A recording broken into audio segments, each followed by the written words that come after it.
Saudara sekalian, hubungan atau relasi bangsa Israel dengan orang percaya atau umat perjanjian baru, kedudukan mereka di hadapan Tuhan, serta perbedaan dari dua bangsa ini, merupakan satu hal yang sangat penting untuk digali, sangat penting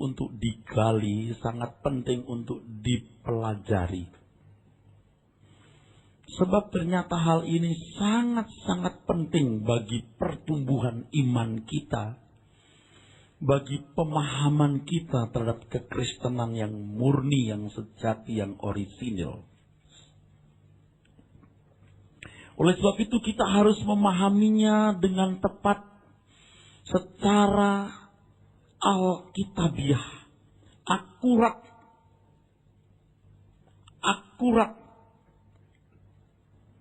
ditinjau dari Alkitab.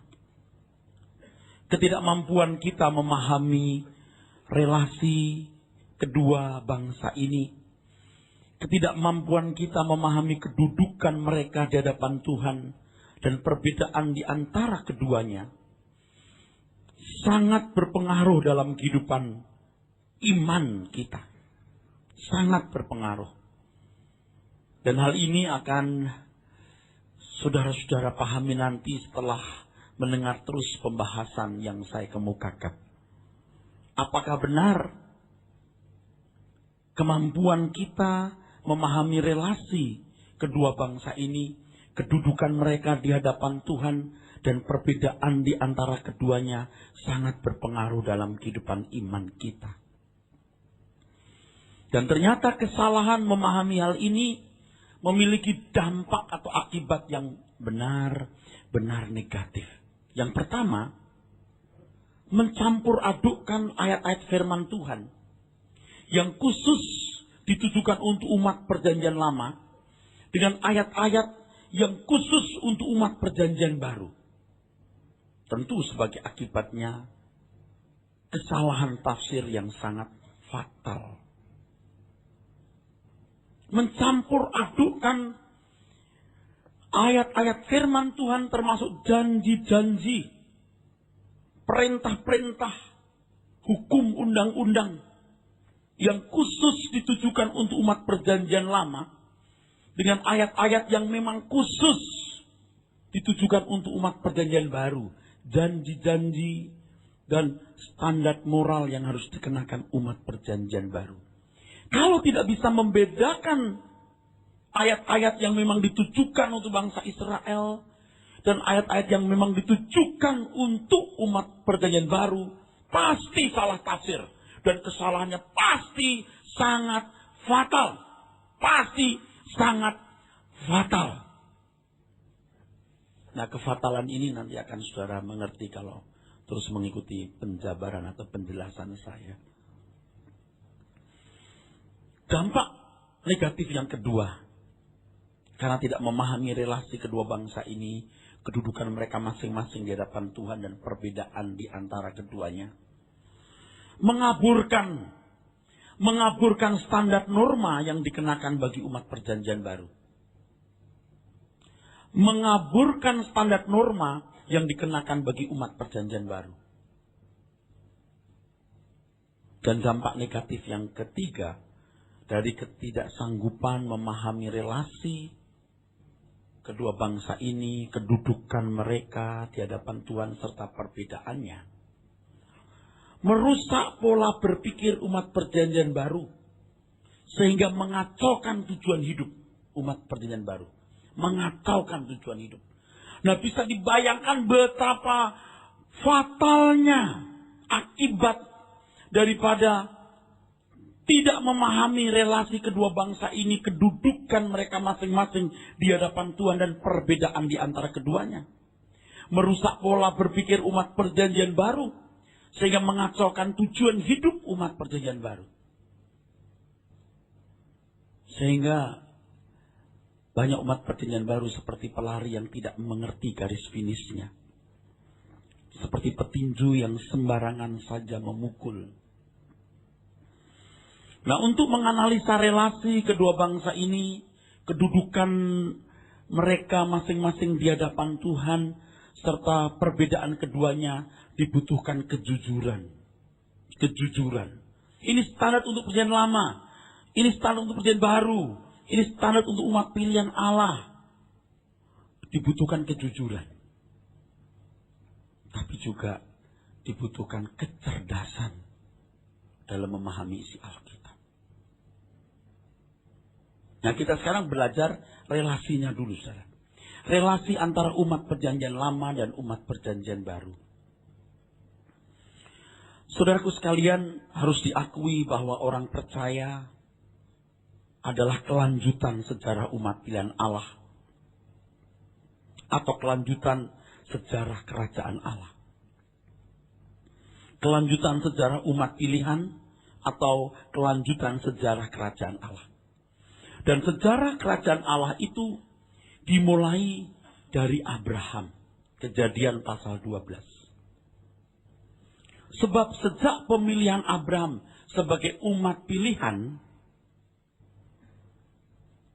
Tuhan memfokuskan perhatian kepada suatu bangsa yang akan menggenapi rencananya. Yaitu keselamatan atas muka bumi ini. Sebelum Kejadian pasal 12, Alkitab berisi sejarah kehidupan manusia secara umum. Tetapi sejak Kejadian 12, saudara bisa melihat bagaimana Tuhan menarik perhatian kita untuk melihat satu umat pilihan. Umat pilihan yang dilahirkan atau berangkat dari Abraham, sahabat Allah ini.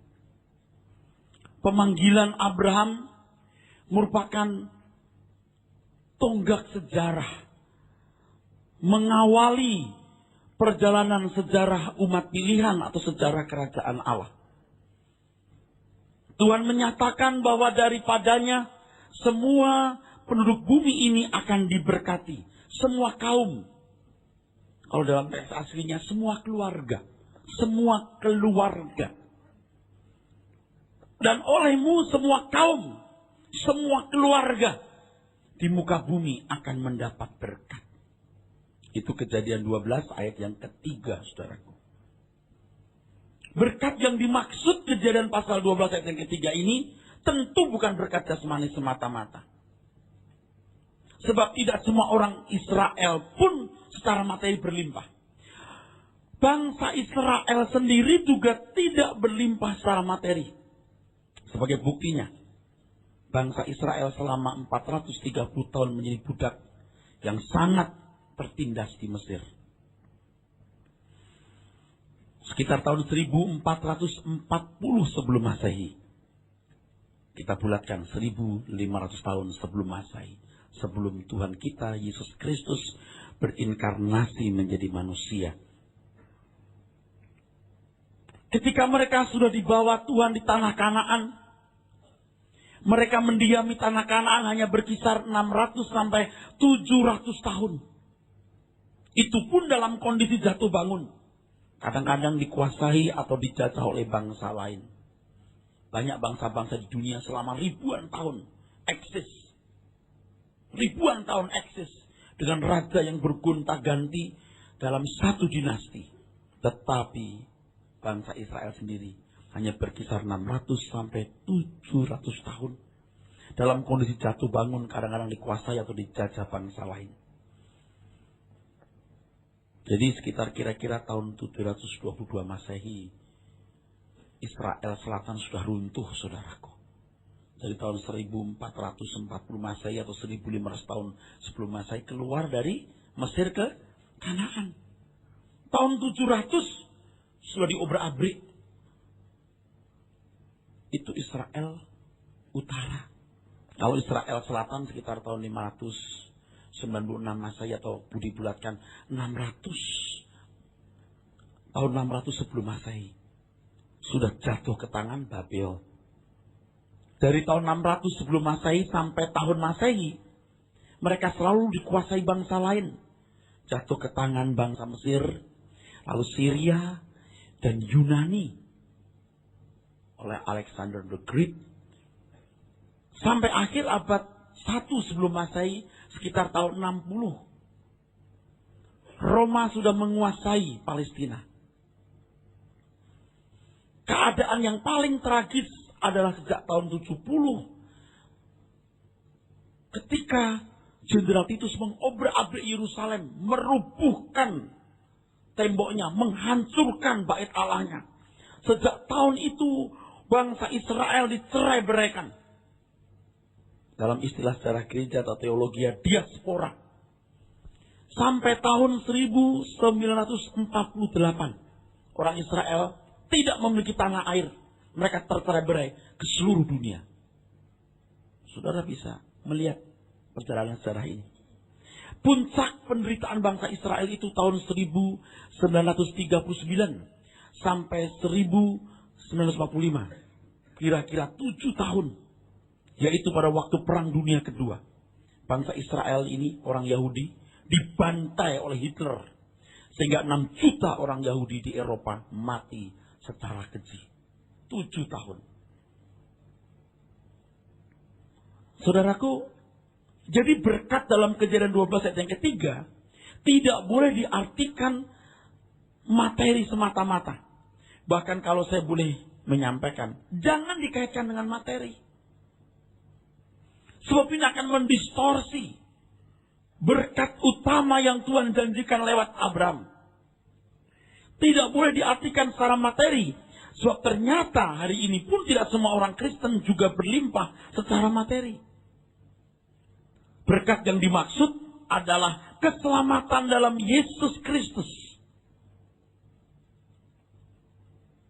Kalau semua kaum di muka bumi mendapat berkat, tentu ini adalah berkat yang sifatnya universal, sama, merata.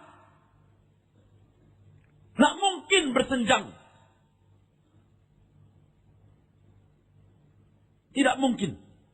Pasti jenis berkatnya itu sama dan merata.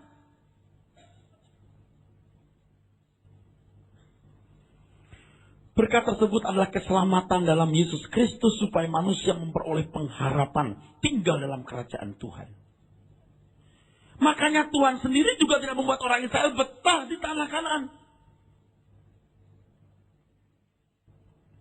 Pada perjumpaan yang lalu saya beritahu. Jangan berpikir seperti bangsa budak. Susu dan madu itu apa sih? Berlimpah susu dan madu. Itu untuk orang Israel. Yang fokus orientasi berpikirnya masih susu dan madu. Jasmani. Itu bangsa budak yang primitif dan tidak berpendidikan. Bahkan tidak beradab. Dikasih burung aja. Burung puyuh daging. Dia makan mentah-mentah.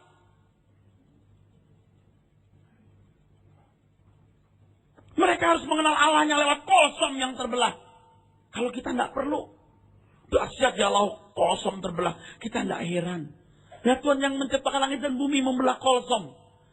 Jangan kita puji-puji seorang profesor matematik. Mengajar ke anak kelas 3 SD. Lalu, atau kelas 2 SD. 5 kali 5 berapa? Wah kelas 2, ini kebetulan kelas 2 di pedalaman. Nggak ngerti. Profesor berkata, 5 kali 5, 25. Tahu? Coba dibuktikan. 5, 25 kan? Iya, kata anak. Pinter profesor. Wah, tepuk tangan buat profesor. Pinter profesor. Itu menjolimi profesor. 5 kali 5 mah kecil. Bukan masalah. Ini profesor matematik loh. Kalau Tuhan membelah kosong, itu kecil. Bukan mengecilkan Tuhan. Itu kecil buat Tuhan. Make sense banget. Logik. Maksud sekarang kita mau melihat bukti keadaan Allah dengan laut kosong terbelah. Atau mencoba mau membuat semacam kompetisi antara Tuhan kita dengan Tuhannya tetangga kita. Nggak usah. Jangan ada arah ke sana ya. Nggak level. Oke? Berkat dalam Kejadian pasal 12 ayat 3 ini bukan berkat materi. Tapi keselamatan dalam Yesus Kristus. Supaya manusia memperoleh pengharapan tinggal dalam kerajaan Tuhan. Dan hal ini senada dengan jiwa nafas hidup Abraham sendiri yang adalah musafir. Itu dijelaskan dalam Ibrani 11 ayat 8 sampai 16. Abraham meninggalkan Ur Kasdim ke negeri yang tidak jelas. Sampai mati dia mencari negeri itu. Tapi nggak dapat. Hanya melambai-lambai dari jauh. Jiwanya bapak kita begitu. Kalau kita anak Abraham harus punya jiwa yang sama. Kalau enggak, you anak siapa? Bersama Ishak dan Yakub yang menerima janji yang satu itu. Itu Ibrani 11 mengatakan. Saya senang ada Ishak dan Yakub, bukan nama lain. Bukan Ucok dan Butet. Kalian dipersembahkan Ishak, bukan Butet atau Ucok. Hebat. Alkitab itu luar biasa. Itu perlu disebut. Karena memang janji yang satu itu untuk Ishak dan Yakub, untuk Israel, dan terus kita, gereja, sebagai kelanjutan dari sejarah kerajaan Allah, sejarah umat pilihan. Bapaknya aja jadi musafir. Kita anaknya juga jadi musafir. Tapi kalau yang diajarkan berkat Abraham, itu jasmani, menyesatkan. Nggak usah deh kerja baik-baik diberkati secara jasmani, secara materi. Kalaupun diberkati secara materi, duit banyak, rumah bagus, mobil bagus, nggak usah kampungan deh, biasa aja kali. Saudaraku sekalian yang kekasih, jadi sebelum Kejadian pasal 12, Alkitab berisi sejarah kehidupan manusia secara umum. Tetapi sejak Kejadian 12, Tuhan mengkhususkan perhatiannya kepada umat pilihan. Umat pilihan itu terdiri dari satu, keturunan Abraham secara darah daging. Kedua, orang percaya yang nantinya dihisapkan sebagai anak cucu Abraham karena memiliki iman seperti Abraham. Keturunan Abraham secara darah daging disebut dengan beberapa sebutan, saudaraku. Dan ini menarik. Sebutan-sebutan itu juga harus kita mengerti. Sebab selama ini mungkin kita itu cuma sering mendengar. Kita selama ini hanya mengucapkan. Tapi tidak tahu maksudnya apa. Kita akan membuka beberapa ayat. Ya, sebagai verifikasi dari kebenaran ini. Kita lihat dulu kitab Kejadian, saudaraku. Kejadian pasal 14 ayat 13. Sebutan yang pertama untuk keturunan Abraham secara darah dan daging itu adalah Ibrani. Mengapa disebut Ibrani? Terus, silakan kita baca. Kemudian datanglah seorang pelarian dan menceritakan hal ini kepada Abraham, orang Ibrani itu. Abraham orang Ibrani itu.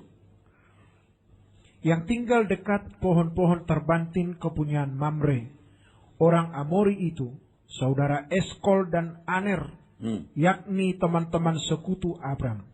Yang menarik adalah Abraham orang Ibrani. Kata pertama yang muncul sebagai sebutan terhadap nama anak cucu Abraham, bahkan Abraham sendiri atau suku Abraham dan keturunannya adalah Ibrani. Alkitab mencatat bahwa orang-orang Kanaan pada waktu itu menyebut Abraham dan keturunannya sebagai orang Ibri. Ibri. Saya sudah periksa bahasa aslinya. Ternyata Kejadian pasal 14 dan 13 ini tidak sederhana. Kenapa? Hendak membuktikan bahwa Abraham adalah keturunan Sem, yaitu anak-anak Eber yang disebut Ibrani. Eber. Yang disebut Ibrani. Ibrani juga bisa dari kata Eber ini. Kejadian pasal 10 ayat 21. Lahirlah juga anak-anak bagi Sem, bapa semua anak Eber serta abang Yafet. Ya, kenapa disebut itu? Sedangkan Yafet tidak disebut lagi. Tapi kalau Sem ada anak-anak Eber. Saudaraku, sebutan Ibri hendak menunjukkan adanya persekutuan antara Yahweh dengan keturunan Sem. Ini khusus. Si Sem ini khusus. Nanti punya keturunan anak-anak Eber. Khusus. Kenapa? Kejadian 9:26. Lagi katanya, terpujilah Tuhan Allah Sem. Tuh, kenapa bukan Allah Yafet? Bukan Allah Ham. Allah Sem. Terus? Tetapi hendaklah Kanaan menjadi hamba baginya. Terus? Allah meluaskan kiranya tempat kediaman Yafet, dan hendaklah ia tinggal dalam kemah-kemah Sem. Tetapi hendaklah Kanaan menjadi hamba baginya. Nah, terpujilah Allah Sem. Bukan Allah Yafet, bahkan bukan Allah Ham, bahkan bukan Allah Yafet. Allah Sem. Luar biasa. Dalam Kejadian 9:27 dikatakan apa? God shall enlarge Japheth, and he shall dwell in the tents of Shem, and Canaan shall be his servant. Nah, ini masalahnya ke he. He dalam bahasa Inggris ini he untuk Tuhan atau he untuk Japheth. Nah, ini masalah dan nggak dipecahkan sampai sekarang, nggak pecah-pecah nih. So begitu aja. Coba dibaca ulang ayat 27. Allah meluaskan kiranya tempat kediaman Yafet. Terus? Dan hendaklah ia tinggal. Nah, ia di sini siapa? Yafet atau Allah? Dan ia. Nah, masalahnya dalam bahasa Ibrani tidak ada. Suka-suka lu tafsirkan deh. Bisa Yafet, bisa Tuhan. Terus?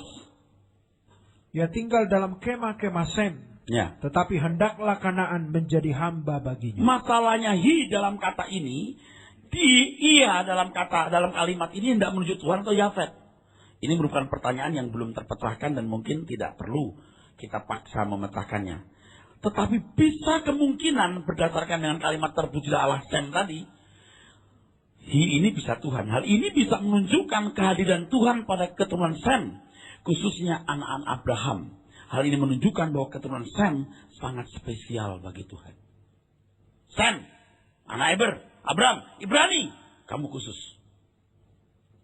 Tapi nyatanya orang Israel kok tadi Bapak cerita merana bener. Iya, biar digebuki. Kalau anak digebuk, bukan anak tidak. Kalau kamu tidak dipukul, itu bukan anak sah. Kalau kamu dipukul, berarti kamu anak yang sah.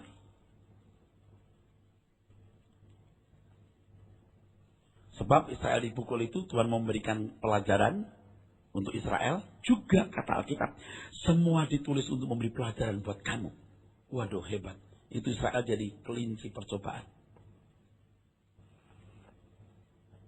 Itu Ibrani. Jadi kata Ibrani pun ternyata memuat satu pesan. Kata kedua adalah Yahudi. Yahudi, orang Yahudi. Apa maksudnya? Kata ini dalam bahasa Inggris diterjemahkan Jews memang. Bukan jus melon ya. Dan dalam perkembangannya memang kita tidak bisa bantah kata Yahudi itu juga kadang-kadang menjadi cibiran. Tetapi faktanya memang begitulah. Bahwa orang Israel ini memiliki nama juga Yahudi. Kata ini sebenarnya pertama muncul di 2 Raja 16 ayat yang ke-6. Maksudnya yang memberikan pesan yang kuat. 2 Raja 16 ayat yang ke-6. Pada masa itu Resin, Raja Aram, mengembalikan Elat kepada Edom. Lalu ia mengusir orang-orang Yehuda dari Elat. Datanglah orang-orang Edom ke Elat dan diam di sana sampai hari ini. Nah, kata Yehuda di situ, ini kalau saudara memeriksa bahasa aslinya, ya mau tidak mau mesti kita melihat bahasa aslinya, saudaraku. Kata Yehuda di situ dalam teks aslinya sebenarnya Yehudim. Yehudim. Penggunaan kata ini sudah mulai populer sejak abad 8 sebelum Masehi. Yaitu ketika Asyur menaklukkan Israel Utara. Pada waktu Israel Raya yang diperintah oleh Daud dan Salomo telah terpecah sejak anak Salomo Rehabeam. Ada selatan, bawah, utara, di atas. Kalau utara itu diperintah oleh berbagai dinasti yang bergonta-ganti. Ibu kotanya pun pindah-pindah, Samaria, Sikem, Samaria gitu. Tetapi bagian selatan itu ibu kotanya Yerusalem dan yang memerintah keturunan Daud atau anak-anak Daud. Penggunaan kata Yahudi ini mulai lebih populer pada abad ke-8 sebelum Masehi, ketika Asyur mulai mengancam Israel Utara dan akhirnya menjatuhkan, menaklukkan. Saudaraku sekalian, Israel Utara jatuh sekitar tahun 722 sebelum Masehi. Dan menempatkan orang-orang asing di Samaria. Sudah ditaklukkan, bangsawannya diambil, penduduknya ditawan, dibawa keluar dari Samaria, dan sampai hari ini tidak pernah kembali lagi. Tidak pernah pulang. Dan tidak pernah diketahui kemana rimbanya orang-orang Israel Utara yang dibuang ini. Beda nanti, sekitar tahun 600 sebelum Masehi atau tepatnya 596, kira-kira sebelum Masehi, Israel Selatan dikalahkan Babel, mereka ditawan ke Babel, ya. Tapi pulang. Masih dikembalikan dari pembuangan. Tapi Israel Utara tidak pernah tahu kemana rimbanya. Mungkin keliling kemana-mana sampai Danau Toba. Jadi orang Batak. Maka tulisan orang Batak mirip tulisan Ibrani. Dan orang Batak ya, sangat ketat dalam garis keturunan ayah atau patrilinealnya dan suku ismenya. Sama seperti orang Israel juga begitu. Dan kerasnya. Dan ngototnya. Dan gak berani ngomong saya, keras kepalanya. Tapi ini tidak semua Batak begitu, ya. Ada yang begitu, ya. Dan ketika orang-orang Asyur menawan, lalu menempatkan orang-orang asing ada dalam Samaria, disuruh menetap di Samaria. Terjadi kawin campur antara orang Yahudi dan bangsa asing itu, saudara. Nah, orang-orang yang lahir di Samaria menjadi orang Samaria. Itu berdarah campuran. Biasanya orang Yahudi tidak mau mengakui mereka sebagai umat pilihan. Tidak mau mengakui. Nah, kata Yahudi digunakan untuk membedakan antara orang non-Yahudi, antara orang non-Yahudi dan keturunan Abraham. Yang pada umumnya ya, yang tidak bercampur dengan darah bangsa asing.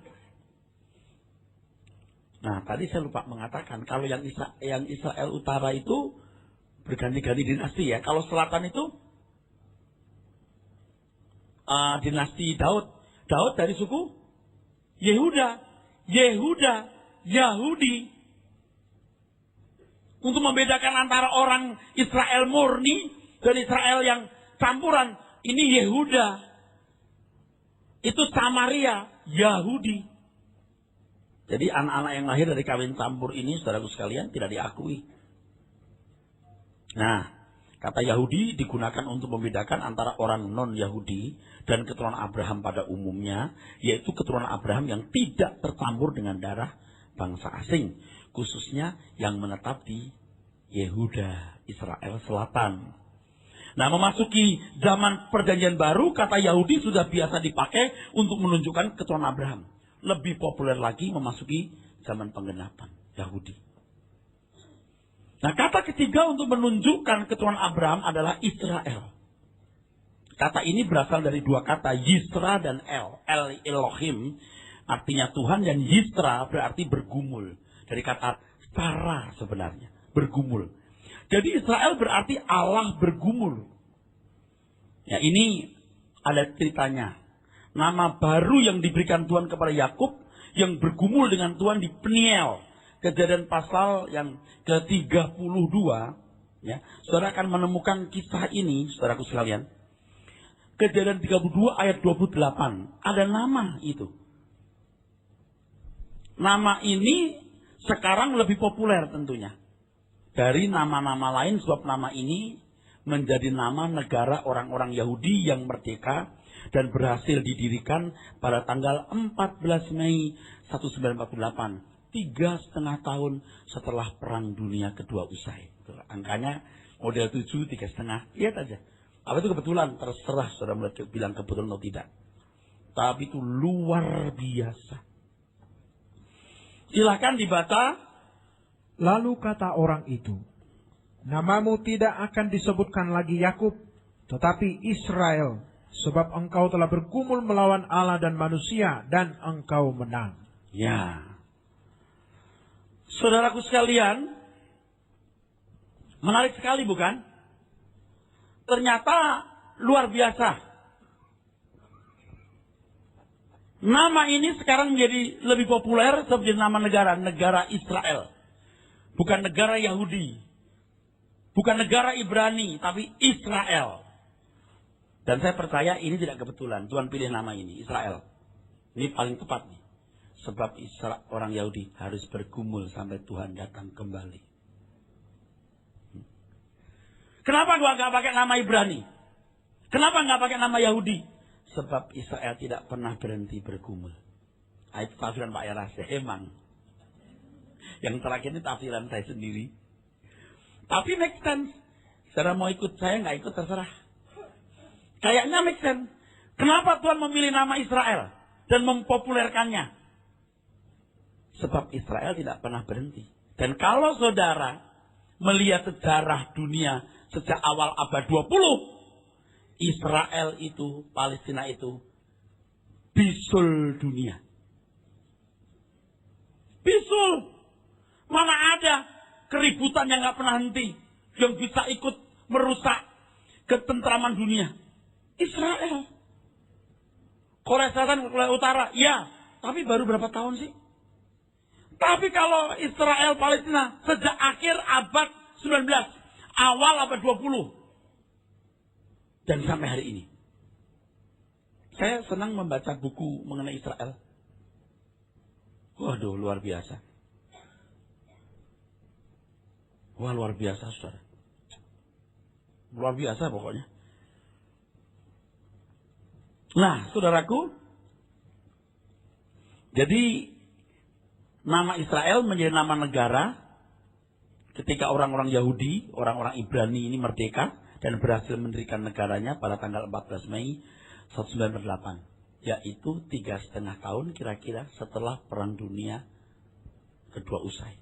7 tahun dibantai 6 juta. 6 angkanya. Angka-angka yang nggak dikarang, tapi begitu angka di Alkitab loh. Angka 6, angka manusia, angka tidak sempurna. Wah, luar biasa itu. Ya. Angka negatif, 7 angka sempurna. 3,5. Lihat ya angka-angka itu. Itu kalau tidak kebetulan terserah ya. Umat perjanjian baru atau orang percaya juga disebut Israel. Biasanya ditambah dengan kata rohani. Untuk membedakan antara Israel dari keturunan Abraham secara darah daging dan kita Israel dalam iman.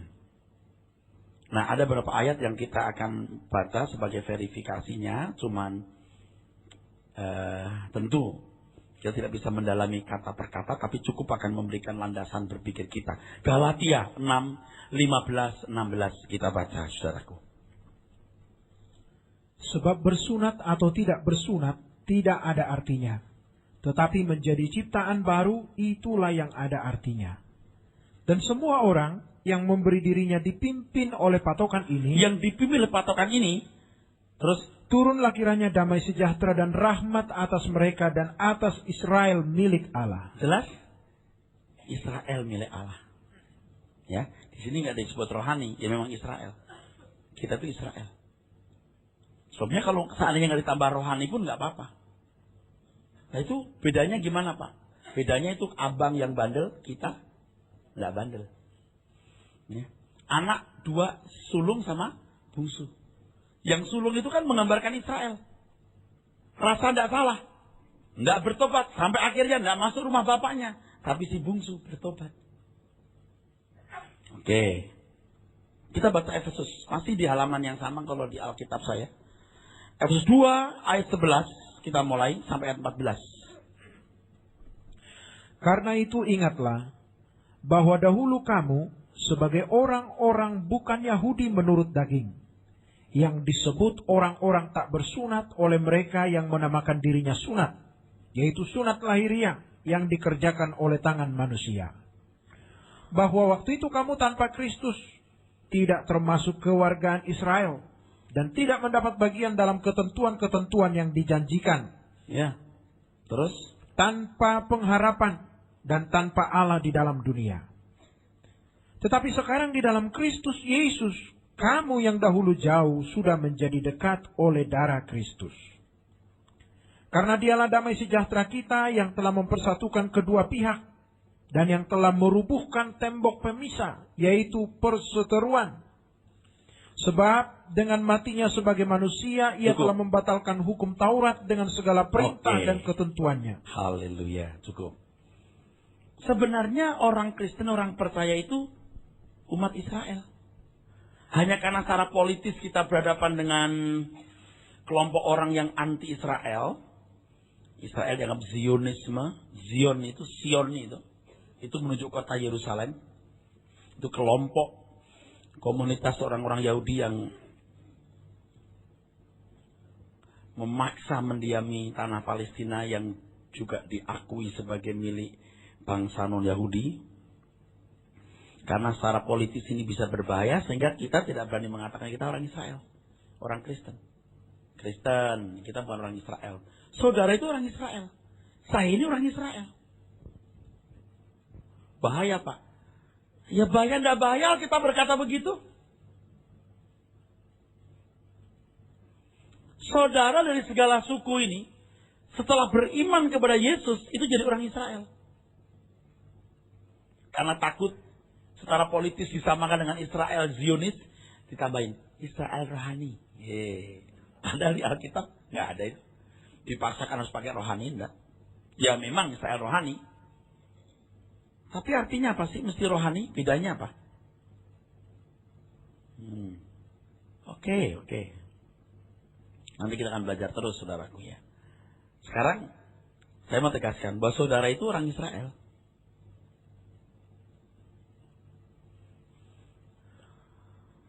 Saya kadang-kadang berpikir, Tuhan jangan gitu ah. Ini kan membahayakan keselamatan kita. Jadi ayat itu nggak usah diekspos lah, disembunyikan. Tapi enggak. Kita harus ekspos, memang begitu. Jadi orang percaya itu dihisapkan sebagai orang Israel dan diakui sebagai keturunan Abraham. Dalam iman artinya karena memiliki tindakan iman seperti Abraham. Galatia 3 ayat 6-9.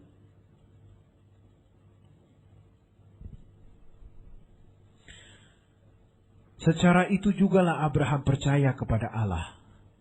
Maka Allah memperhitungkan hal itu kepadanya sebagai kebenaran. Jadi kamu lihat bahwa mereka yang hidup dari iman, mereka itulah anak-anak Abraham. Anak-anak Abraham. Tadi disebut Israel kan? Malah disebut Yahudi kan? Yahudi yang benar itu bukan cuma sunat daging, sunat hati. Waduh, kalau kita sebut Yahudi lebih gawat lagi. Saudara, sebagai bangsa Yahudi. Wah, lebih mengerikan ini. Oke. Israel saja dah. Tapi secara politis lebih berbahaya. Tapi Alkitab berkata begitu. Dan saya menangkap satu kesan. Bahwa Tuhan memang terang-terangan menunjukkan begini. Ini umat pilihan. Yang benar itu ini. Ini umat pilihanku. Dan kamu orang percaya kepada Yesus. Kamu kelanjutannya. Kamu warisnya. Waris kerajaan itu. Ini kan tidak sekarang, saudara.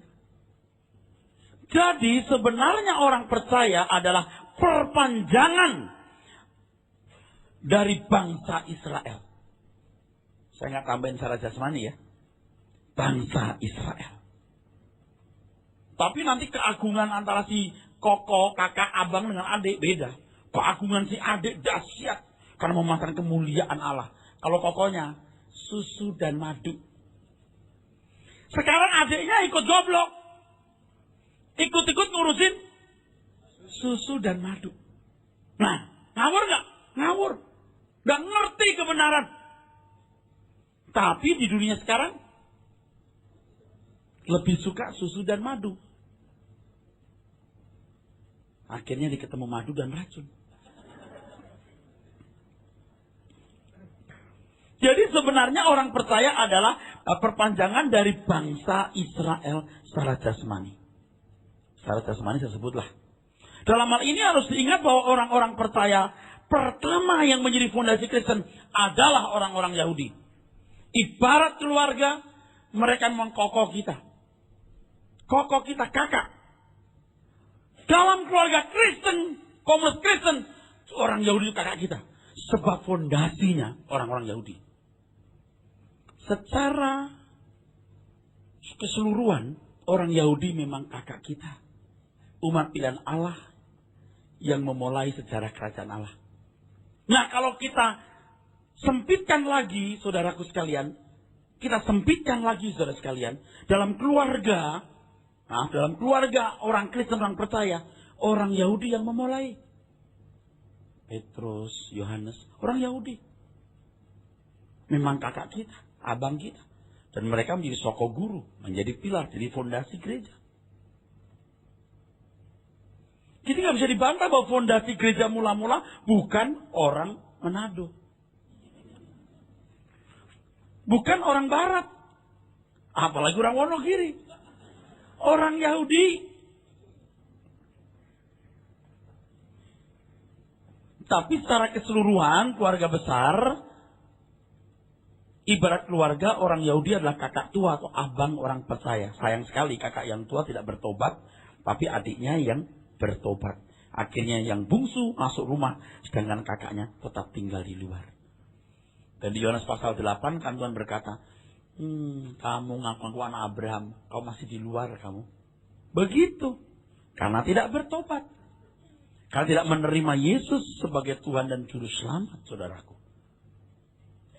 Mereka masih menantikan Mesias. Padahal Mesias sudah datang kapan tahu. Masih banyak yang saya mau katakan kepada saudara. Dan seri ke depan saya bicara mengenai kedudukan umat perjanjian baru dan umat perjanjian lama di hadapan Tuhan. Amin.